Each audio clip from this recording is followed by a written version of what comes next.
देखिए, इस ढंग के जो एलिमेंट्स हैं उनको पाल पोस के बड़ा करके पूरे कांटों की बाढ़ इस कश्मीर घाटी में बोने का काम तीन ही परिवारों ने किया। गांधी परिवार, अब्दुल्ला परिवार और मुफ्ती परिवार।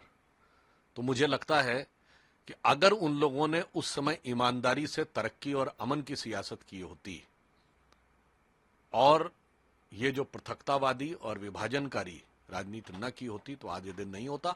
और अगर उनके मन में ये बात आ रही है तो याद रखना चाहिए कि लगेगी आग तो आएंगे घर कई जद में, यहां पे सिर्फ हमारा मकान थोड़ी है, ये उन्हें ध्यान रखना चाहिए था पहले। जब उन्होंने आग लगाई है तो फिर अगल बगल के किसी भी घर तक वो पहुंच सकती है। लगता है डर लग रहा है क्योंकि लोकसभा इलेक्शन में भी हारे हैं उमर। मुझे लगता है कि डर उनको पुराने कारनामों और करतूतों से लग रहा है।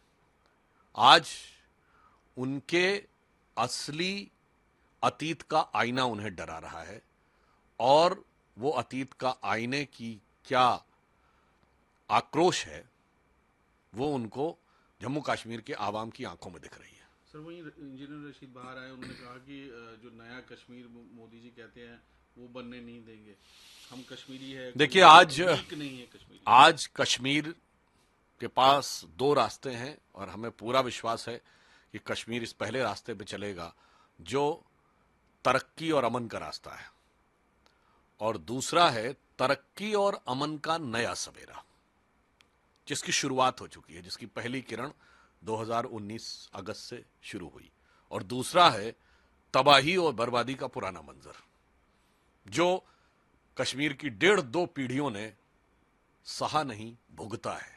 तो मुझे नहीं लगता है कि अब वो पुरानी उन बातों की तरफ कश्मीर का युवा जाना चाहेगा। वो मोदी जी के दिखाए गए रास्ते पर तरक्की और अमन के नए सवेरे की राह पर जम्मू कश्मीर को ले जाना चाहेगा। सर, वहीं राहुल गांधी जो अमेरिका गए हुए हैं, वहाँ अलग अलग स्टेटमेंट उनकी आ रही है, तो किस तरह देखते हैं बार बार जो वो स्टेटमेंट दे रहे हैं? देखिए, इसमें सबसे बड़ी बात यह है कि राहुल गांधी को भारत में कोई यूनिवर्सिटी बुलाती नहीं। आप कहेंगे चलिए बीजेपी की सरकार है, तो 2004 से 14 के बीच में कितनी यूनिवर्सिटीज में गए थे जहां आपकी सरकारें, वहां क्यों नहीं बुलाती? तो पहला आश्चर्य का विषय यह है कि विदेश की यूनिवर्सिटीज उनको क्यों बुलाती हैं, कौन बुलाता है, फिर कौन मिलवाता है और फिर कौन उनसे बुलवाता है। मुझे लगता है कि कहीं ऐसा तो नहीं है कि वो उन सारी शक्तियों के साथ मिलने के बाद, उनसे ट्यूटोरियल लेने के बाद रिहर्सल करते हैं कि भारत विरोधी बयान कैसे दिए जाएं। और मैं ये बात थोड़ी गंभीरता से भी कहना चाहूंगा कि राहुल गांधी जी भारत के इतिहास के पहले नेता प्रतिपक्ष बन गए जिन्होंने किसी घोषित भारत विरोधी सांसद से मुलाकात की है। वो भारत के इतिहास के पहले नेता प्रतिपक्ष बन गए जिन्हें भारत सरकार की तरफ से घोषित आतंकवादी पन्नू, गुरुपतवंत सिंह पन्नू ने उनकी तारीफ की है।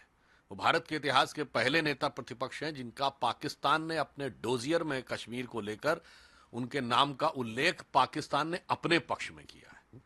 तो मुझे लगता है पाकिस्तान से लेकर पन्नू तक जो शाबाशी पा चुके हैं, ऐसे राहुल गांधी जी की असली फितरत और असली सियासत जनता को समझ में आ रही है।